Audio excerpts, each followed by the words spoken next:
Hey everyone, I'm the 13th Wolfman. You know what? I'm doing another video response for the movie Phantom. This is going to be a cool one. The movie Phantom wants us to talk about our top 3 Friday the 13th movies. I mean, out of our favorites, you know. Wow, listen to that. The storm is rolling in. But you know what? I think I'll bring Fang in on this one. You know? What do you say? I think so. So, let's just pop him in. Let's see what he's been doing. Wolfman. Hey, buddy.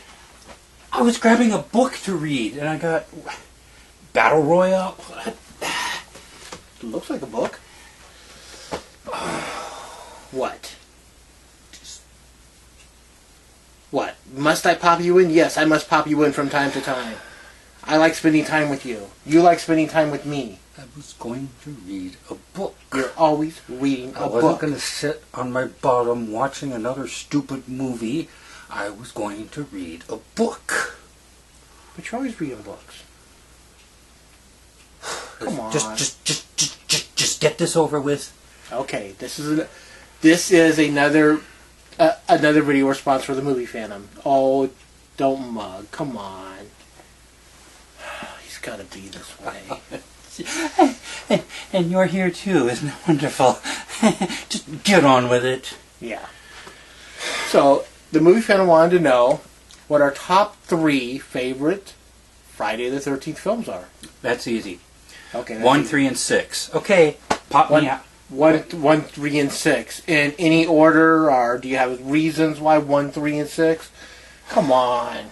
You know how this works. Okay. 1, because it was the first, because I'm old enough to remember that. Some people aren't. I am. In fact, it was my very first year at summer camp as a child. There you go. And we slept in teepees instead of cabins. It was really... You and General Custer. Okay, I get it. Right. Anyhow, there was John Wayne was running across. A lovely counselor. Unfortunately, I forget her name. Don't we all? But one evening, she sat down with all of the kids in our group, and she told us the story of Friday the 13th, scene by scene. She said the entire film, almost every piece of dialogue. She described in graphic detail the whole movie. It's like most people my age would be able to do with the first Star Wars. Star Wars, okay, yeah, which Yes. came out like 3 years before that. Okay. Yes. So I'm sitting there for, I don't know, an hour and a half maybe, just enraptured with her telling me this. And as soon as she was done, a lot of the kids were uneasy, so to speak, because we're camping out in the woods. They're doing it right then. Yeah. And all I could think of is, I've got to see that movie. And I was still too young, but... 1980, what? You? I was still too young. But I saw it anyway. Because we got HBO and saw it. Mama Wolf took me to the drive-in to see Friday the 13th. So that's my memory of it, you know. But the first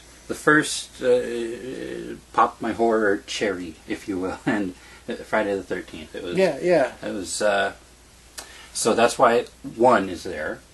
Okay, and that's in. I want to. Where are we? Was 1 number 3 or what? I'd say 1 is number 1. Okay, because so it was the first. We're ascending from 1 to 3. Yeah. Okay. And then the next one would be 3, because it's good. And then number 3 would be number 6, because it's got graveyards and lightning. Which... Don't forget Horseshack. Trying to forget Horseshack. Ron Palillo. Yes. You know, he's in that graveyard scene with the lightning. Yeah. Okay. I can dig those, yeah. So mine go the opposite way. We're going from 3 to 1. And my number 3 would be number 3. The whole barnyard thing. I love Richard Booker as Jason. I just love that one. You know, Richard Booker did a great job playing Jason. It was more of a...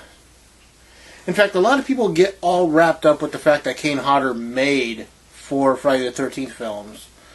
You know, and they're like, oh, he's the best Jason because he made the most of them. But honestly, I mean, that doesn't make him the best Jason. I just think Richard Booker did a better job being menacing. You know, and I'm just going to get nailed for that when people respond, but these are my opinions, so. That's all right. You enjoy being nailed. Yeah. and number 2 would actually be number 2. 2? Yeah, number 2. Friday the 13th Part 1, very good film. I love the movie.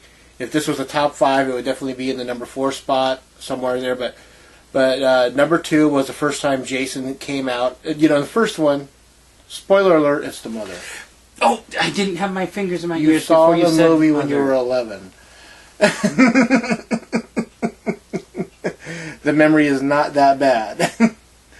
But no, so in the... It was the first one where Jason was... It's the first one where Jason is you know, the antagonist, and so I love that about it. And for the people that are out there listening, they stole a lot of the kills in Part 2 from Bay of Blood, the 1972 Mario Bava film.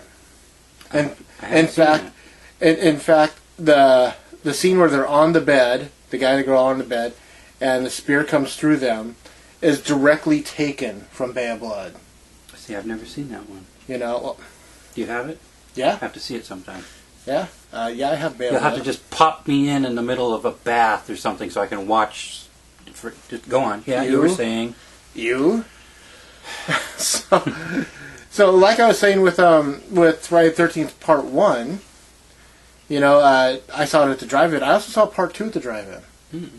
And it was, you know, it's the following year. And the cool thing was that I had seen Friday the 13th the previous year, 1980, at the drive-in. And then when we went back and we saw Part 2, they did a double feature. So I got to see Part 1 and Part 2 at the drive-in at the same time. Plus I also got to see Part 1, you know, way before. And then at number 1, of course, he's already taken, you know, one of them. So this is the other one he's taken from me, and it's Part 6. I love Part 6. Again, Part 6, so Richard Booker as Jason in Part 3 was great. And C.J. Graham as Jason in Part 6. Now, Richard Booker played more menacing, and C.J. Graham played more lumbering. You know, and I just love the way that they came off and they did, you know, they both played the part separately in different ways, and they made it their own, and that's what I love about Part 6. Plus, you know, like I said, Horseshack in a graveyard with a giant spear, electrifying Jason and bringing him back to life, all off Frankenstein time. So yeah, those are my top. That's my top 3 Friday the 13th films. You know, so 2, 3, and 1, or 2, 3, and 6. And you are? I am asking, didn't we meet Jason? We met a Jason, yes. We went to Crypticon in 2015. We met Ted White from Part 4. Which we didn't choose. Which we didn't choose, but hey. He's a great guy. He's a great guy. He made a movie with John Wayne. How much cooler does it get? How much cooler does it get? So we want you to like, subscribe, share, and comment, but we also want you to go over and check out the Movie Fan. He's a good friend. I support him. I've been supporting him for years. Like I said before, if you don't know who he is by now, I don't know what to tell you, but he's a good man. And he never pops me in uninvited. That's true. I don't know why he doesn't do that. I'll have to talk to him about that. Make sure that you can go visit the Movie Phantom at the cemetery. You know? So, for Fang, I'm the 13th Wolfman, of course. I'm on the prowl.